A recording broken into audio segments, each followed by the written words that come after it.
3 months ago, I, Kristen Quinn, 24, poured every spare second into planning my sister's Sweet 16. I booked a restaurant in Columbia, Missouri, crafted an album of our childhood photos, and spent hundreds of dollars my own savings to make it perfect. I pictured her face lighting up grateful for once. But when the night came, the table sat empty.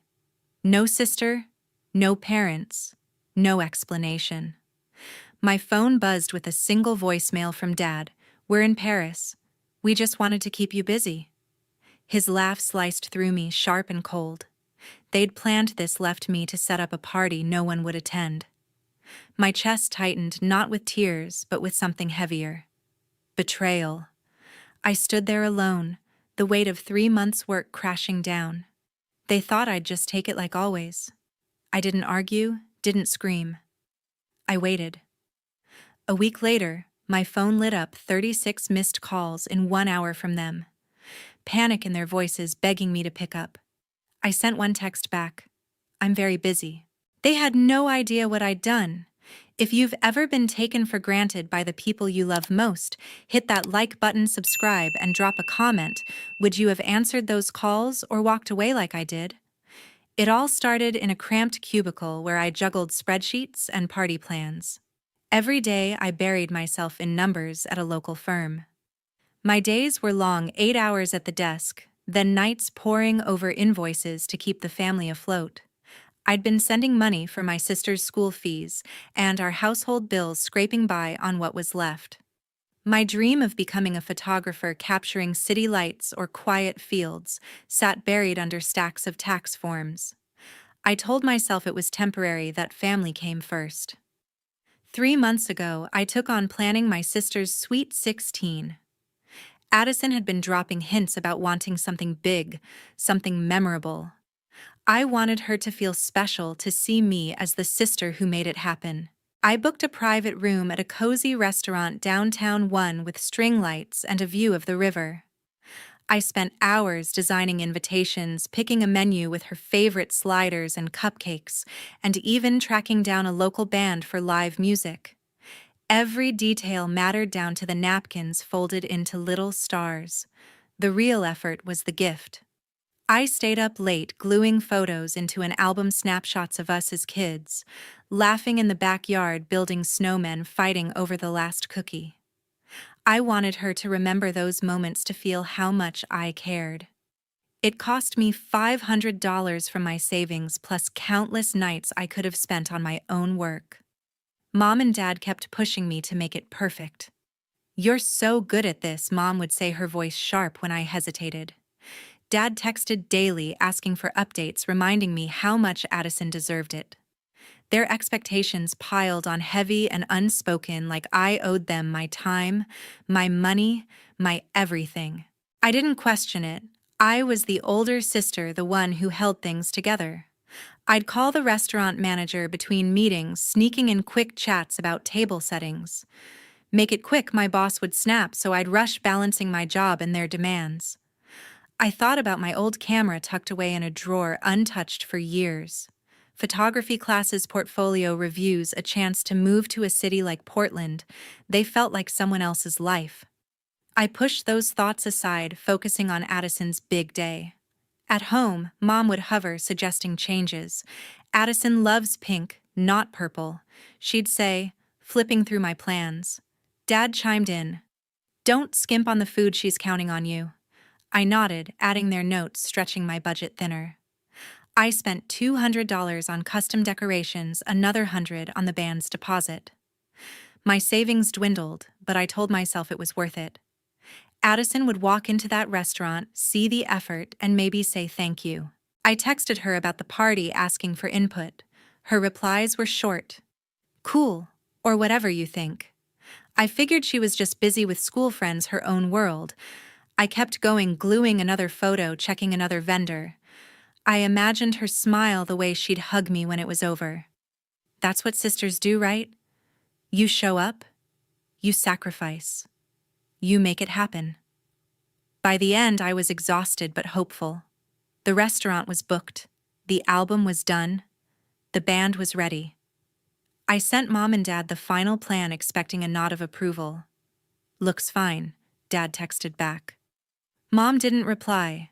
I brushed it off, thinking they were just distracted. I had no idea what they were planning behind my back, how they'd turn my effort into nothing. All I could think about was Addison's face when she saw that party, the one I'd poured my heart into. By 6 p.m., the restaurant was perfect, but the chairs stayed empty. I stood in the private room, my phone clutched tight, waiting for a text, a call, anything. The band I'd hired was setting up their guitars, humming softly, ready for a crowd that hadn't shown. I checked my messages again. Nothing from Addison, Mom, or Dad. My stomach twisted, but I brushed it off. Maybe they were running late, stuck in traffic, or picking up last-minute guests. I paced the room, glancing at the door, willing it to open. At 6:15, I sent Addison a text. "Where are you? Party's starting." No reply. I tried Mom next, then Dad. Silence. The server, a young guy with a polite smile, approached me. "Everything okay?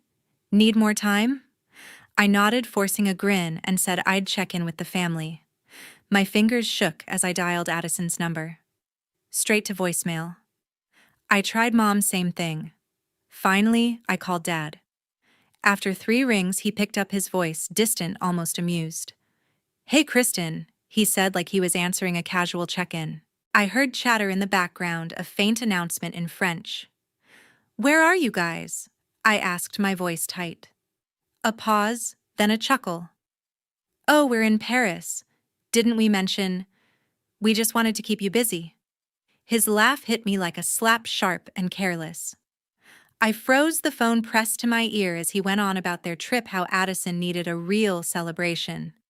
Mom's voice chimed in, giggling about some cafe they'd found. I couldn't speak. The line went dead. I stood there alone, the band now packing up, the server avoiding my eyes. My chest felt hollow, like someone had carved out everything I'd trusted. They hadn't just forgotten they'd planned this, left me to pour my heart into a party no one would attend. For 3 months I'd worked, spent my savings, stayed up late, all for nothing. The betrayal wasn't just their absence, it was the lie, the way they'd strung me along, knowing I'd do it all without question. I sank into a chair, staring at my phone, the screen still blank. No apologies, no explanations, just that laugh echoing in my head. I thought about the years I'd spent putting them first, always the reliable one, the one who fixed things. But now, for the first time, I wondered what my role really was. Was I just the sister who made things happen, the daughter who paid the bills, the one they could count on to stay busy while they lived their lives? The server came back, offering to pack up the food. I shook my head, told him to donate it. I didn't want leftovers of a night that never happened. I walked to the album I'd made for Addison, still wrapped in tissue paper, untouched. I'd pictured her opening it, smiling at our childhood memories. Now it felt like a relic of someone I thought I knew. I left it on the table, not sure if I'd ever give it to her. As I stepped outside, the evening air hit me sharp and cold. I wasn't angry, not yet. The hurt was too deep for that. But something else stirred, a quiet question I'd never dared ask. Why was I always the one left behind? I didn't have an answer. But standing there, I knew I couldn't keep playing their game. For once, I needed to figure out what I was worth, not to them, but to myself. That night, a text from Tara lit up my phone. I was back in my apartment, the silence heavy after leaving the empty restaurant. Her message was short but sharp. "Kristen, you deserve more than this. There's a photography course in Portland, Oregon, starts next month. Go for it." I stared at the screen, her words cutting through the fog in my head. Tara, my best friend from high school, had always seen what I couldn't. She'd moved to St. Louis years ago, chasing her own dreams, but we still texted now and then. This wasn't just a suggestion, it was a lifeline. I opened my laptop, still in my coat, and searched for the course she mentioned. The website loaded, showing a program at a Portland art school focused on street photography and portfolios. The images were stunning, moody cityscapes, vibrant markets, misty bridges over the Willamette River. Each photo felt like a promise, a world where I could hold a camera again, not a spreadsheet. The course cost $1,500, but it offered workshops, mentorship, even a small gallery showcase. I scrolled through the faculty bios, picturing myself in their classes, learning to frame a shot to tell a story with light. Portland wasn't just a city, it was a chance to start over. I pulled up photos online, coffee shops tucked under evergreens, galleries buzzing with artists, streets alive with murals. My heart raced, a feeling I hadn't had in years. This wasn't about running away, it was about running toward something. I'd spent too long putting everyone else first, letting my own plans gather dust. Tara's text was a spark, and I could feel it catching fire. I opened a new tab, checking flights from Columbia to Portland. A one-way ticket was $300, manageable if I dipped into what was left of my savings. I searched for apartments, finding a studio near the art school for $800 a month. It was small, but I didn't need much, just a place to sleep and a desk for my camera. I bookmarked the listing, my fingers moving faster now, like they'd been waiting for this. Next, I checked my lease. I'd signed a year-long agreement, but there was a clause for early termination with a 1-month notice. I drafted an email to my landlord, keeping it simple. I'd be moving out by the end of the month. My job was trickier. I'd been at the accounting firm for 3 years, steady but suffocating. I opened another email addressing my boss, stating I'd resign in 2 weeks. I didn't explain why I didn't feel I owed anyone that. I pulled out my old camera, a Canon I'd bought in college, still in its case. I hadn't touched it in years, but holding it felt like meeting an old friend. I imagined carrying it through Portland's streets, capturing the way light hit a storefront or a stranger's smile. The thought made my chest ache, not with pain, but with possibility. I wasn't the same person who'd planned that party, who'd trusted blindly. I was done being the one who stayed behind. Tara texted again. "You got this. Don't let them hold you back." I smiled, typing a quick reply. "Thanks for the push." Her words were the only encouragement I needed, the only voice that mattered right then. I didn't tell her everything, not yet, but her belief in me was enough to keep going. I closed my phone, focusing on the screen in front of me. I registered for the course online, filling out forms, uploading a brief bio. I wrote about wanting to rediscover my passion, to build a portfolio that meant something. It felt honest, raw, like I was finally speaking for myself. The confirmation email arrived minutes later, locking in my spot. I stared at it, letting the reality sink in. I was going to Portland. I was choosing me. I thought about Mom and Dad, about Addison, about their trip to Paris. I didn't let myself dwell on their laugh, their betrayal. That was their story, not mine anymore.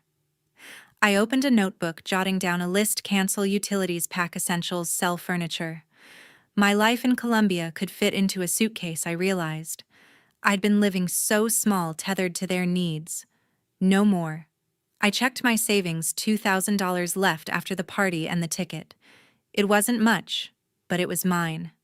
I'd need to find a part-time job in Portland, maybe at a coffee shop or a bookstore, to cover rent while I studied.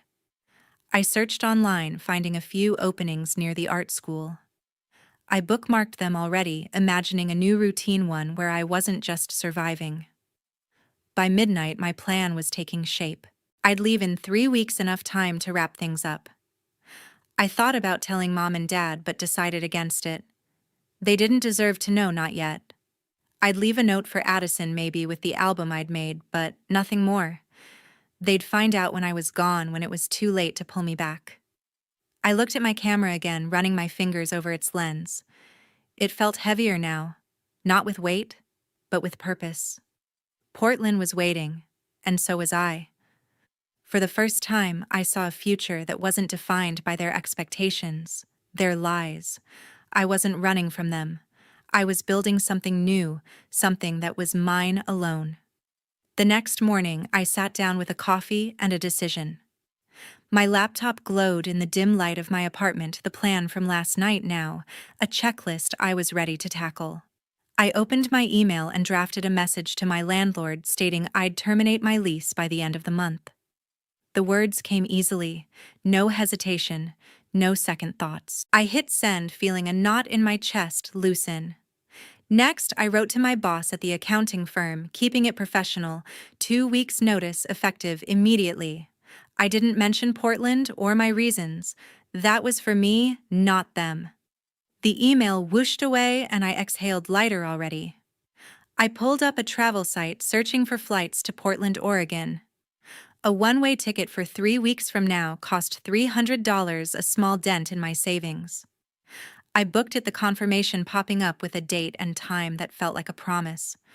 My fingers lingered on the keyboard, a quiet thrill running through me.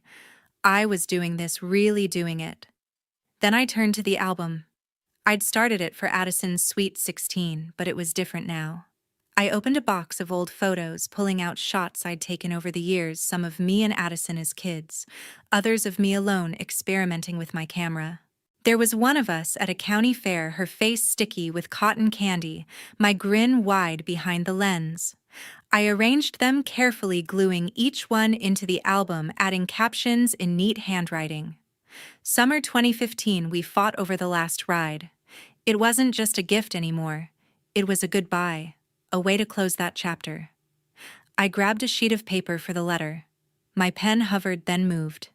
Addison, I wrote this album is for you. It's the last thing I'll do for you. I've paid for your school, your clothes, our family's bills, but that ends now. I'm leaving for Portland to live my own life. I hope you find yours. I didn't mention Mom or Dad, didn't accuse or explain. The words were calm, final. I folded the letter, tucked it into the album, and set it on my kitchen counter. It felt right, like shedding a weight I'd carried too long. My phone buzzed, a reminder to call Aunt Ellen. I hadn't spoken to her in months, but she'd always been the one family member who listened. I dialed her number and she picked up on the second ring. Kristen, good to hear from you, she said, her voice warm. I told her about the photography course, my plan to move to Portland, and asked if I could stay with her for a few weeks while I settled in. Of course, she said without pause. I've got a spare room and I can't wait to see your photos. Her support was a lifeline, steady and real. We talked logistics, her address, the best coffee shops near her place, before I hung up, my resolve stronger. I looked around my apartment, mentally sorting what to keep. My camera, clothes, a few books, that was enough. I listed my furniture online, a couch for $100, a table for $50. The rest I'd donate. My life here had been small, defined by routine and obligation. Now every step felt like reclaiming something. I checked my savings, $1,700 after the ticket and course fees. I'd need a job in Portland, but the thought didn't scare me. A barista gig or bookstore shift would do while I studied. I packed a suitcase, folding shirts and jeans with care. My camera went into its case, ready for a new city. I imagined walking Portland's streets, snapping photos of bridges and murals, building a portfolio that was mine. The lightness in my chest grew, not from anger or hurt, but from knowing I was choosing myself. I didn't think about their trip to Paris, their lies. That was behind me. I was moving forward, step by deliberate step. By noon, I'd finished the big tasks. The lease was ending, the job was done, the ticket was booked, the album was ready. I sat back, sipping my coffee, now cold. For the first time in years, I felt unburdened, like I could breathe without someone else's expectations pressing down. I wasn't running away. I was walking toward a life that felt true. Aunt Ellen's voice echoed in my mind, her excitement matching mine. Portland wasn't just a place. It was a beginning. I was ready. By noon, my phone was buzzing like it was possessed. I glanced at the screen, 36 missed calls, all from Mom, Dad, and Addison. Their names flashed relentlessly, each one a demand I wasn't ready to answer. I'd left the album and letter on the kitchen counter before heading out to run errands, figuring they'd find it when they got back from Paris. Clearly they had. I ignored the calls, letting them pile up, and focused on picking up packing tape from the store. My life was moving forward, and their urgency wasn't my problem anymore. 2 days later, I heard banging on the door. Kristen, open up. Mom's voice was sharp, laced with panic. I took a breath, steadied myself, and opened the door. Mom, Dad, and Addison stood there, faces red, the album clutched in Addison's hands. How could you do this? Mom snapped, stepping inside without invitation. You're abandoning us. Dad's eyes narrowed, his voice low. This is selfish, Kristen. After everything we've done for you. Addison crossed her arms, glaring. You're just jealous I got to go to Paris. I stayed calm, leaning against the counter. I'm not abandoning anyone, I said evenly. I'm done paying for your lives while mine waits. Mom's jaw dropped, but before she could speak, Dad cut in. You think you can just walk away? We know you took money from our savings. My stomach flipped, not from fear but from disbelief at their audacity. They'd spun a story to keep me in line, and now they were doubling down. You stole from us? Mom added, her voice shaking with accusation. We called the police. They're on their way. Addison smirked like she'd won something. I didn't flinch. I'd been ready for this, even if I hadn't expected it so soon. I didn't take anything, I said. My tone steady. Let's wait for the police then.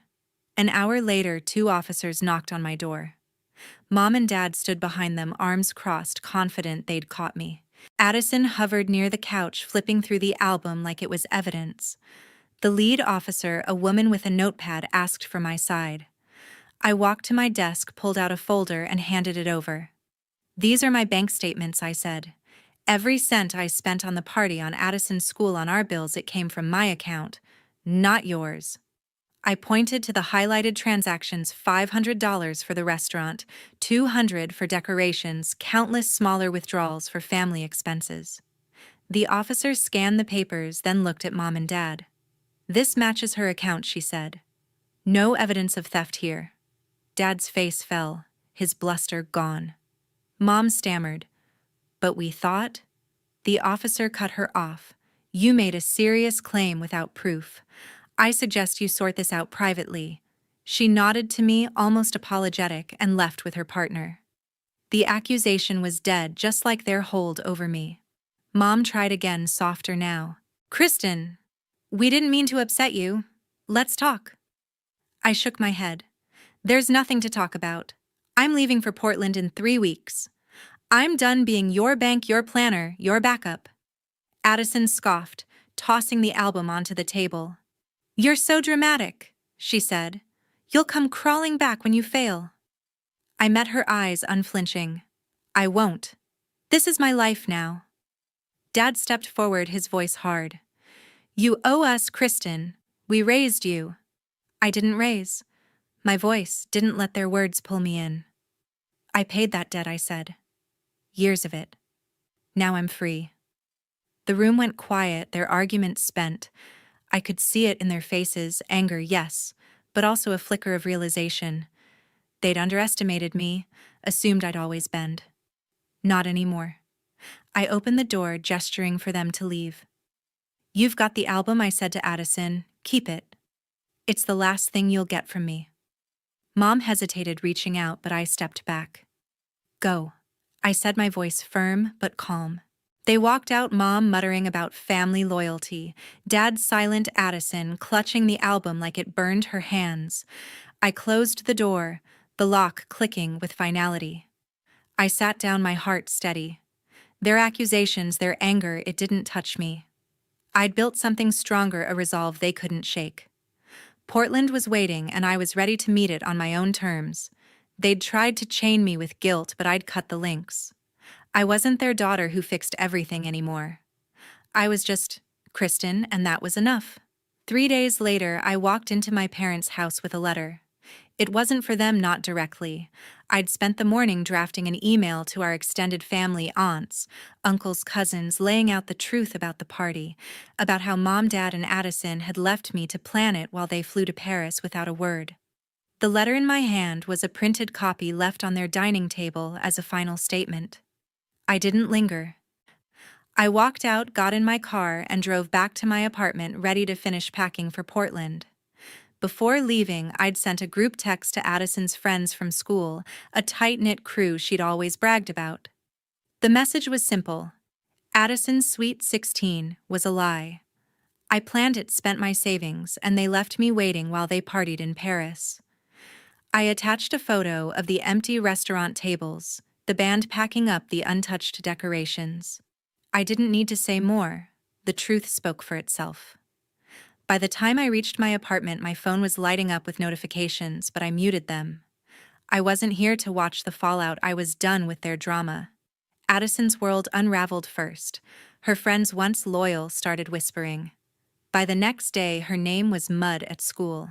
Classmates who'd envied her Paris trip now saw her as the girl who ditched her sister for a selfie at the Eiffel Tower. A few of her closest friends stopped texting her, and her social media went quiet. No more posts about designer bags or trendy cafes.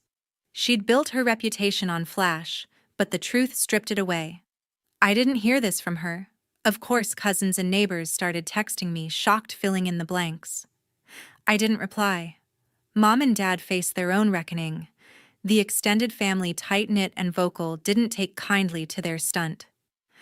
Aunt Ellen, who'd already offered me her spare room in Portland, called Mom to ask why they'd lied. Cousins unfollowed them online, and family group chats buzzed with disapproval. Neighbors who'd once swapped small talk at block parties now gave them cold shoulders. Mom's book club canceled her invite to the next meeting, and Dad's golf buddies stopped calling. Their perfect image community pillars, doting parents, crumbled. They'd always cared about appearances, and now they had none. Their reaction came fast. My phone lit up with calls. Mom's number first, then Dad's, then Addison's, over and over. Voicemails piled up, each one angrier than the last. "Kristen, how could you humiliate us?" Mom's voice cracked, half pleading, half furious. Dad's was colder. "You've ruined our family's name." Addison's was pure venom. "You're a liar, and everyone will see it." I listened to the first few, then stopped. Their words didn't reach me anymore.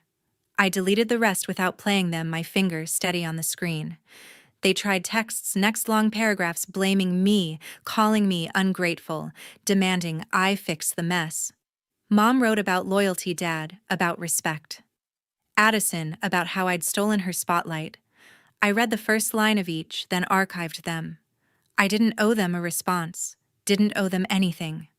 I'd spent years cleaning up their messes, paying their bills, planning their lives. This was their mess, and they'd face it alone.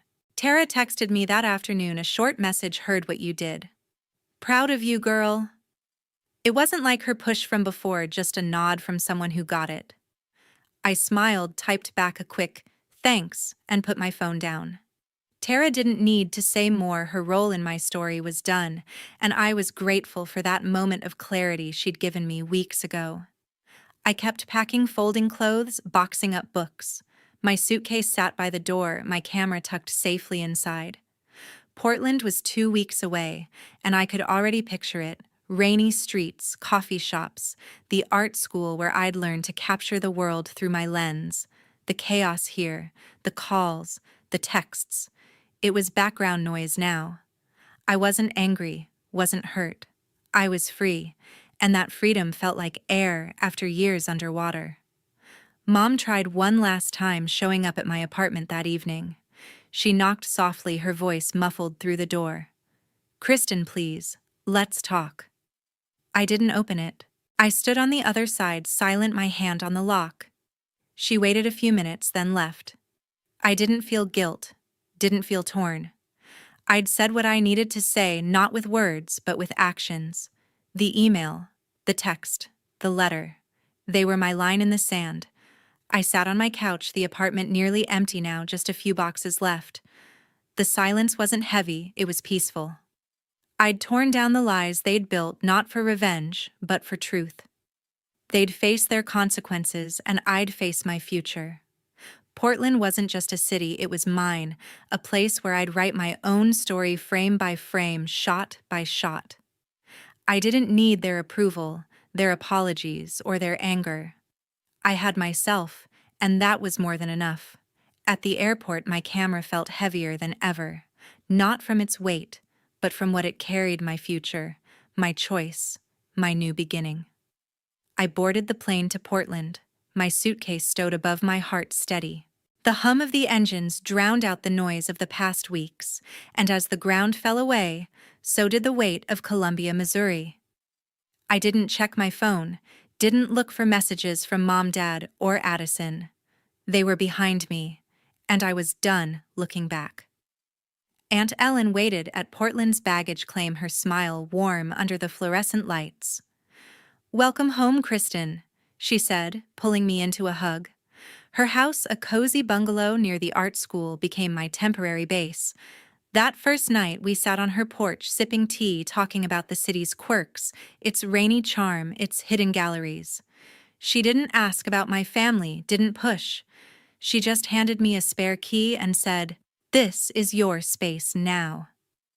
The photography course started the next week. I walked into the classroom, my Canon slung over my shoulder, and felt a spark I hadn't known in years. The instructor, a wiry man with a knack for light, showed us how to frame a cityscape. I listened, took notes, and felt alive. My classmates were a mix, some young, some older, all hungry to create. We bonded over coffee runs and late-night critiques, our photos pinned to the studio walls like promises. I spent my days exploring Portland, camera in hand. I shot the Burnside Bridge at dusk, its steel glowing against the sky. I captured a street musician, his guitar case open for coins, his smile bright. Every click of the shutter felt like a victory, a step toward the life I'd chosen. The city unfolded around me, murals on brick walls, food carts steaming in the rain, markets buzzing with color. I wasn't just taking pictures. I was building something new, frame by frame. My phone stayed quiet. I hadn't heard from Mom, Dad, or Addison since I'd left, and I didn't reach out. Their anger, their accusations, they belonged to a life I'd left behind. I checked my email once, saw nothing from them, and closed it. My focus was here in Portland, where I was free to be Kristen, not the sister who paid bills, not the daughter who fixed messes, just me. Looking back, I learned something vital. Choosing yourself isn't selfish. It's about living true to your values, not someone else's. I'd spent years putting my family first, thinking that was love. But love doesn't mean erasing yourself. It means setting boundaries, saying no, and building a life that's yours. Portland taught me that, and every photo I took was proof of it. To everyone listening to my story, thank you for sticking with me. I hope it resonates, maybe even sparks something in you. Have you ever had to set a boundary with family to choose yourself over their expectations? Share your thoughts. I'd love to hear them. Your stories matter just like mine did. They remind us we're not alone in finding our way.